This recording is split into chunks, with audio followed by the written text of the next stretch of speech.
Sponsored by Rabbi Shlomi and Mirla Greenwald.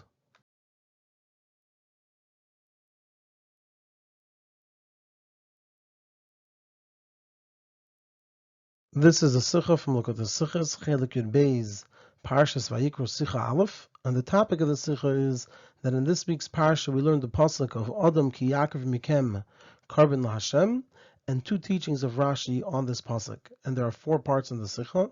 The Rebbe will, number one, present the apparent explanation of these two Rashis. Number two, ask 5 questions on Rashi. Number three, present the key to understanding Rashi. And number four, based on this, answer the 5 questions. There are also 2 bullet points here. The Sicha will also include in it an attempted answer for 2 of the questions on Rashi, which the Rebbe will challenge and reject. And there'll also be a side question and discussion on a detail of the answer, and that will come at the very end of the Sicha.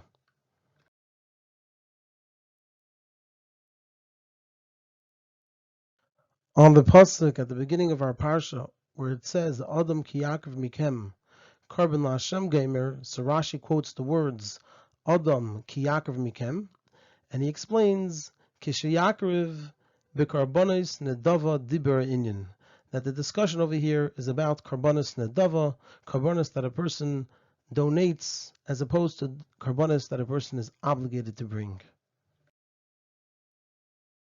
So in terms of understanding this Rashi, it seems that Rashi is saying that the word ki, which the word ki means if, so that means that it's saying that bringing the korban depends on the person's desire to do so. Because it says if Adam ki Yakriv Mikem, a person if he brings from among you, that means this is something which is up to the person. So it seems that Rashi is saying that this word ki indicates that it's talking about karbonis nadava, which are up to the person to bring if and when he wants to bring them, and not karbonis chayva, which a person is obligated to bring. However, the question on this is, if the proof is from the words ki yakriv, then why does Rashi quote the words Adam and Mikem as well? Rashi quotes Adam ki yakriv Mikem. According to our explanation, Rashi should have just quoted from the pasuk the words ki yakriv.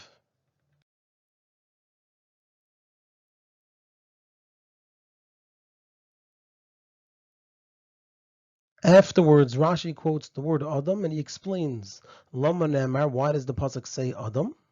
Ma Adam Rishon lahikriv min hagazel, because just like Adam Rishon didn't bring any karbonas from stolen items, sha'kol hoya shaloi, because everything belonged to him, so af atem lesakrivu min hagazel, you as well don't bring any karbonas from things that are stolen. So in understanding this Rashi, we can't say that the question Lama Nemar is that the word Adam is extra, because we find that the pasuk will often start with saying Adam or Ish. And even though here it says Adam and Mikem, and so one of them are extra, because if we say Ki Yakriv Mikem, then there's no reason to say Adam. And if we say Adam Ki Yakriv, there's no reason to say Mikem. And so one of them are extra. But then the question would not be on Adam, because when we read the word Adam, everything is fine. It only comes up when we have the word Mikem. So then the question should be Mikem Lama Namar. Why does it say Mikem? But we see that Rashi doesn't ask that. He asks Adam Lama Namar. And so therefore we must say, like Mefarshim explain, that the question is, why does it say Adam and not Ish?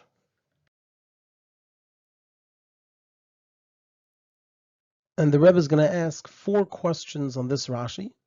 But first we're going to ask 2 of them, present an answer that's given by some Mefarshim, and challenge and reject that answer, and then present the other 2 questions. So the first of these 4 questions, and the second question in the Sicha, is what's the reason it should say Ish and not Adam, if both of them are common? What's the understanding to this question of Rashi, that why does it say Adam and not Ish? Why should it say Ish any more than Adam? Both the use of the word Adam and Ish are common. The third question is, why does Rashi first explain the words Adam ki Yakriv Mikem, and then the word Adam? The order should be the opposite. First, Rashi should explain the word Adam, which is the first of these words, and then explain all 4 of these words together.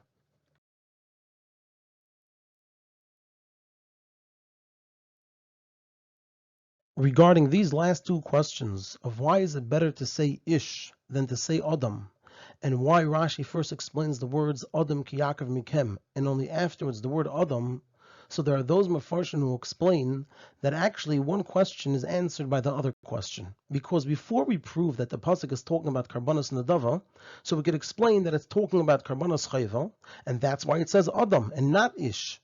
Because Chazal tell us that Atim Kuryim Adam, only Yidden are called Adam, but non-Jews are not called Adam, and so therefore it says Adam in order to exclude non-Jews, because non-Jews are not obligated in Karbanos Chayva. However, after we point out that Ki Yakriv indicates that the pasuk is talking about Karbanos Nadava, which as we learn in Masechtas Chulin, also non-Jews may bring Karbanos Nadava, so then the question arises, why does it say Adam, which is a term that excludes non-Jews, and not ish, which does not exclude non-Jews? So that explains to us now why the term ish is better, and also why the question on Adam only comes up after Rashi first explains to us on the words Adam ki Yakriv Mikem that it's talking about Karbanos Nadava.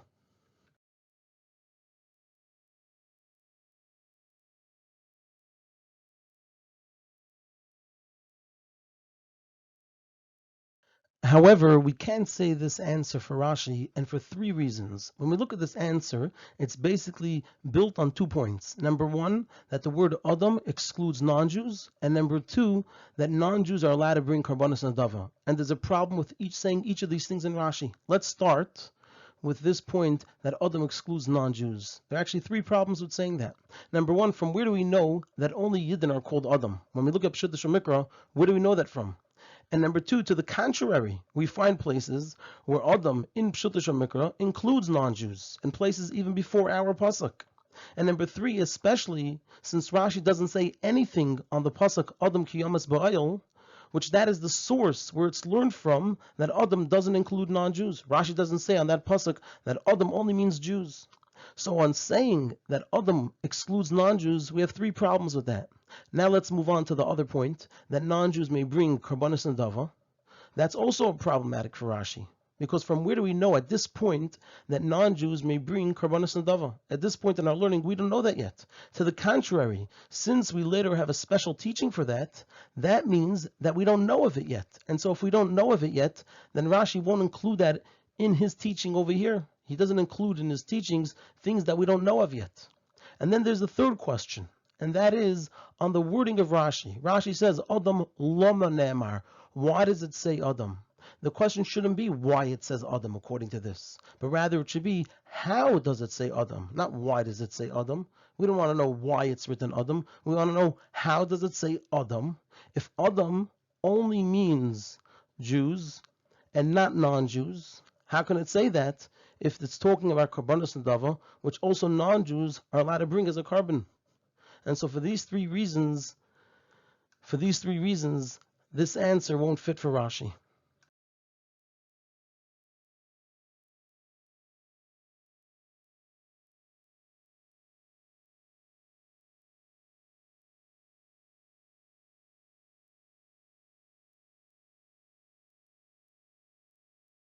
The fourth question on Rashi is, why doesn't Rashi explain the word Mikem? We explained earlier that the word Mikem is extra. Once it says Adam ki Yakriv, then the word Mikem is an extra word. So why doesn't Rashi explain the need for the word Mikem? And the fifth question is, and here we have it in very short, the fifth question is that when we look at the source for Rashi's teaching over here, we find it both in the Medrash Rabbah and in the Tanchuma. However, it's a little different. In the Medrash Rabbah, it says that Adam Rishon didn't bring any karbanos from stolen items. Shakol haya shaloi. Over there it says Shakol haya b'rshusei. In Rashi, it's Shakol haya shaloi. That everything was in his possession. That everything was his. And the Tanchuma's reasoning is that Adam Rishon didn't bring any karbanos from stolen items. Shahaya yachid ba'elamei, because he was alone in his world. And so the question is, why does Rashi choose the reasoning of the Medrash Rabbah over that of the Tanchuma? And also, what is the difference between these two different points of the Medrash Rabbah and the Tanchuma?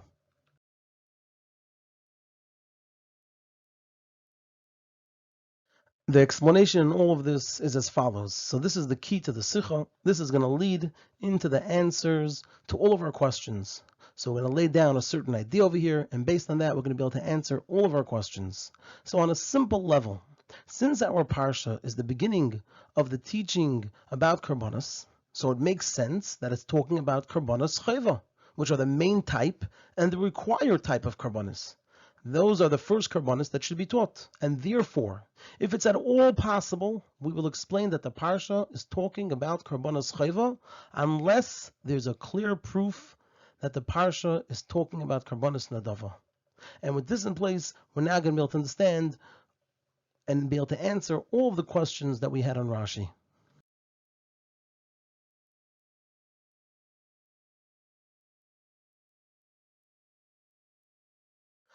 So this is why Rashi quotes all the words Adam ki Yakriv Mikem. Our first question was, why does Rashi quote the words Adam ki Yakriv Mikem? He should have just quoted the words ki Yakriv and told us that these words indicate that it's Korbanos Nadava. But based on what we just explained, we can understand why Rashi quotes all four words. Because from ki Yakriv alone, we don't have enough proof that it's talking about Korbanos Nadava. And we said that if we're at all able to, we're going to explain this pasuk to be talking about Korbanos Chayva. And from just the words Ki Yakriv, we are not compelled to say that it's Korbanos Nadava. We can still say that it's Korbanos Chayva. How are we able to do this? Because we explained that in Pshuta Shemikra, the word Adam doesn't exclude non-Jews, but rather it actually includes them. And therefore, we should have to explain that the pasuk is talking about Korbanos Chayva, things that are obligatory, they're an obligation, and the reason it says Ki Yakriv, which indicates that it's optional, it's a reshus. So that is because it also includes non-Jews, and for them, the bringing of the Korbanos Chayva is not a Chayva, but rather a reshus. So if the pasuk only said Adam ki Yakriv, we would explain it's talking about Korbanos that a person has to bring. A Yid is obligated to bring these Korbanos. They're Korbanos Chayva, and the reason why it says ki Yakriv, if he brings it, meaning that it's a reshus, is because it says Adam, which includes non-Jews, and for non-Jews who are allowed to bring Korbanos Chayva, the bringing of those Korbanos is optional. It's a reshus, and therefore Rashi quotes the word Mikem. So this answers our fourth question. We asked, why doesn't Rashi explain the word Mikem? He does explain it by quoting it over here. Rashi quotes the word Mikem to emphasize that it's only talking about Yidden. It says Mikem, from among you, from among the Jewish people.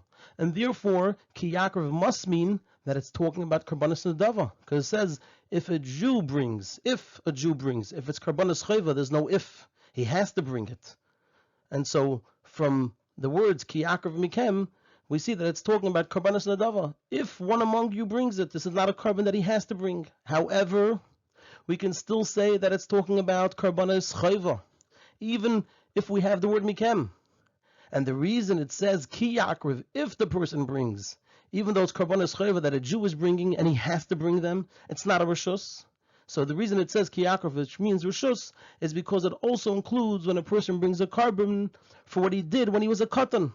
We're talking about a gadol, a person that's bringing a korban when he's already a gadol, but he's bringing it for an avera that he did when he was a katan, which is only a reshus. So we're going to explain the pasuk to be saying, Ki Yakriv Mikem, from among you if someone brings a korban chayva. Why does it say if? Because we're also including over here a person that doesn't have to bring the korban chayva, because he did the avera while he was a katan. But according to this, the pasuk should have used the term ish, which emphasizes that the person is now a gadol, because ish means that the person is a gadol as opposed to a katan. And therefore, Rashi also quotes the word adam, which indicates that it has nothing to do with age. And so now we understand why Rashi quotes all four words, because it's only through all four of these words that we have a compelling proof that the pasuk is talking about Korbanos Nadava, and we also see how Rashi is explaining the word Mikem. That the word Mikem is over here in order to prove to us that it's talking about Korbanos Nadava and not Korbanos Chayva.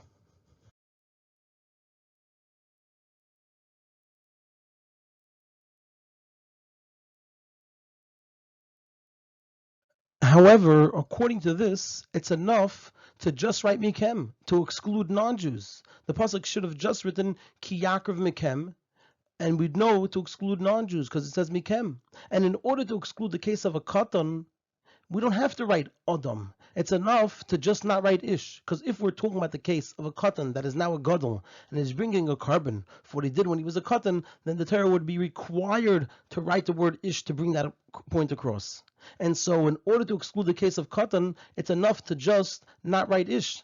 And so Rashi asks about the word Adam, Lama Nemar. Why does the Torah say, why does the Pasuk say the word Adam? So this answers our second and third questions on Rashi. The second question was, what's the reason of the question for Rashi that why does it say Adam? And we understood originally that the question was, why Adam and not Ish? It should have said Ish. And our question was, why is Ish any better than Adam? But now that's not the meaning of the question. The question is, why is the word written at all? And the third question on Rashi was that Rashi should first explain Adam and then Adam ki Yakriv Mikem. But now we understand the order, because it's only after we explain the words Adam ki Yakriv Mikem that we now have a question. Why is the word Adam written? And regarding our last question, why does Rashi say Sha'akol Hayashalai? So we're going to just start it off over here, but we're going to explain it in the next section. And Rashi answers that Ma Adam Rishon lo hikriv min hagazol Sha'akol Hayashalai. Just like Adam Rishon didn't bring a korban from stolen animals because everything was his, so too you shouldn't bring a korban from stolen animals. But Rashi does not write that he was alone in his world, only that everything was his. The reason for this is, and that we'll explain in the next section.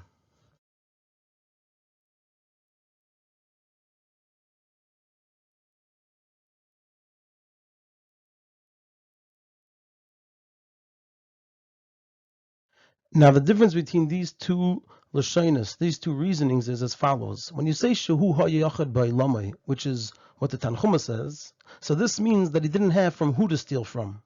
But when you say sha'akol ha'yashaloi, which is what the Medrash Rabbah and Rashi says, so this means that there wasn't what to steal, because everything belonged to him. Now, when we look at it, we don't find in the Torah, in Pshuta Shemikra, that Adam Rishon brought a korban. We don't see that he actually brought a korban at any point in time.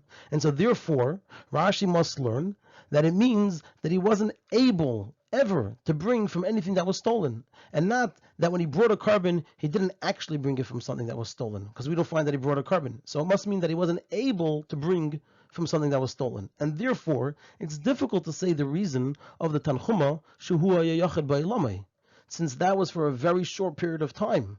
Because on the very day that Adam Rishon was created, Chava was also created, and Cain and Hevel were born. Now, according to the Tanchuma, we can say that the Tanchuma holds that actually Adam Rishon brought a korban, he actually did bring a korban, and before even Chava was created. And so the Tanchuma can say, Shehu Yachad Ba'ilamai at that time. But in Pshuta Shemikra, we don't find that Adam Rishon brought a korban at all. And even if you want to say that Adam Rishon did bring a korban, and you're going to say that it's in Pshuta Shemikra, since that's probably where Cain and Hevel learned it from. But it makes sense that it was as a kapara for the Chet Tzadas. And at that point, he was no longer alone, because Chava was already created. That's besides for the fact that, as the Rebbe elaborates, Adam was very busy before the creation of Chava, and so it's unlikely that he had time to bring a korban. So first of all, it was probably for a kapara, and also it's difficult to say that he had time to bring a korban beforehand. So it was probably as a kapara, meaning after Chava was born, and so after Chava was created, and so he was no longer Yachad Ba'ilamai.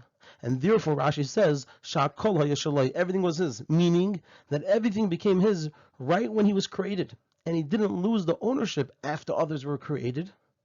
It still remained his, and so therefore he was unable to bring a korban from anything that was stolen, since at the moment he was created, everything became his property, his possessions, and he didn't lose the ownership after others were created. And even though we must say that others also own possessions, Adam Rishon lived for 930 years, and he had sons and family, so even though we must say that others also own possessions during the lifetime of Adam Rishon, but that's like sons at their father's table, that it's his, and he let them have it. And even if we say that Adam Rishon fully gifted it to them, then since it was done based on his own decision, and they are his family, so certainly he wouldn't steal from them. And so that would be the meaning, Sha'akol ha'yashalai, either it was entirely his, or these were items that he would never steal. And so there wasn't what to steal. And that's where Rashi chooses Shakol Yishalai and not Shuhu Yochid Ba'ilomei. And that's the difference between these two reasonings given by the Tanchuma and the Medrash Rabbah.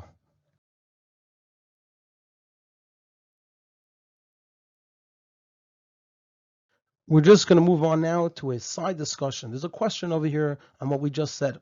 However, we have to understand, how did everything become the property of Adam Rishon right when he was created? If it's obvious in Pshuto Shemikra that in order to acquire something, there must be a kinyan, some type of active acquisition has to be done. How did Adam Rishon acquire everything in the world right when he was created? And it's difficult to say that Adam Rishon did an effective kinyan on everything in the world, and all in the short amount of time before Chava was created. However, from the fact that Rashi writes simply Shakol Hayashalai without any explanation, this proves that it's so simple that it doesn't even have to say anything. And the question is, what is the explanation to this?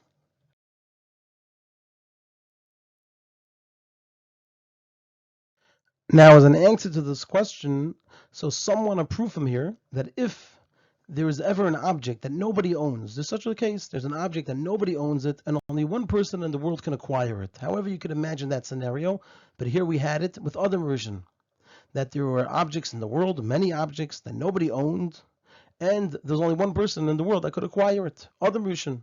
So those who want to prove from here, then in such a case, it becomes that person's without any kinyan. Now, this happens to fit with the opinion that Hefker belongs to everyone. That means if there's an item that nobody owns, what does that mean, nobody owns it? So there are two opinions. One opinion says that nobody owns it, and a person has to make an kinyan, an act of acquiring it, in order to become the owner. However, there are others that say that Hefker means that everybody owns it.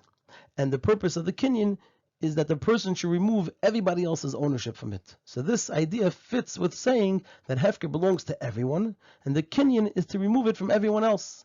So in this case, where there is no everyone else, there's nobody else in the world in the time when Adam Rishon was created, so there was no need for a kinyan just to remove their ownership, and he already owned it. However, the Rebbe says this is a difficult answer, because even in halacha, this concept is difficult, it's not so simple.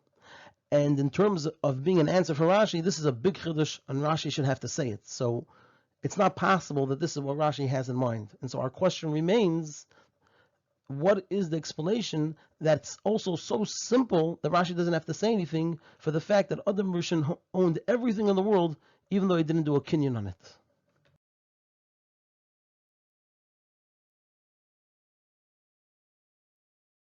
So the answer to this will be understood based on what the Alter Rebbe writes in his Shulchan Aruch, that a king who conquered a city in a war, so he acquires the city with all its lakes and all the other cities there, etc., for the whole land in its entirety, with the rivers and forests, are in the possession of the king, whether it be his country or a country that he conquers in a war. And so when we bring this here to Adam Rishon, so Adam Rishon being alone in the world, so everything belonged to him like a king, and especially as all living things were conquered by him. Like Rashi says in Perek Beis of Bereshis, Pasuk Yates, it says in the Pasuk, Vayitzar Hashem Alikim, so Rashi says, over Divrei Agada, Yetziru Zu Loshin Ridui V'chibush, Shekvoshan Tachas Yodei Shel Adam, that Hashem was kovish under the hand, under the power of Adam, kol chayas asada, ve'es kol eifes shamayim, everything in the world. And so Adam Rishon had this status of like a king. And this is understood in Pshuta Shemikra without any explanation, as we see by Sicha and Moav. The Rashi tells us that how were the Yidden able to take the land of Moav? And he explains, because Sicha took it under his property, under his ownership when he conquered those lands, and then they became permitted to the Yidden. So even though the Yidden were not allowed to take lands from Moav, but since they were conquered by Sicha, they became permitted to the Yidden. And Rashi doesn't explain this concept of how when Sicha conquered them, they became his, because it's self-understood. Rashi over there is just explaining to us how through this process the lands of Moav became permitted, but the idea itself that when Sicha conquered those lands, they became his, Rashi doesn't explain it because it's self-understood in Pshuta Shemikra. And so to over here, Adam Rishon was like a king of the entire world, and so automatically everything in the world belonged to him.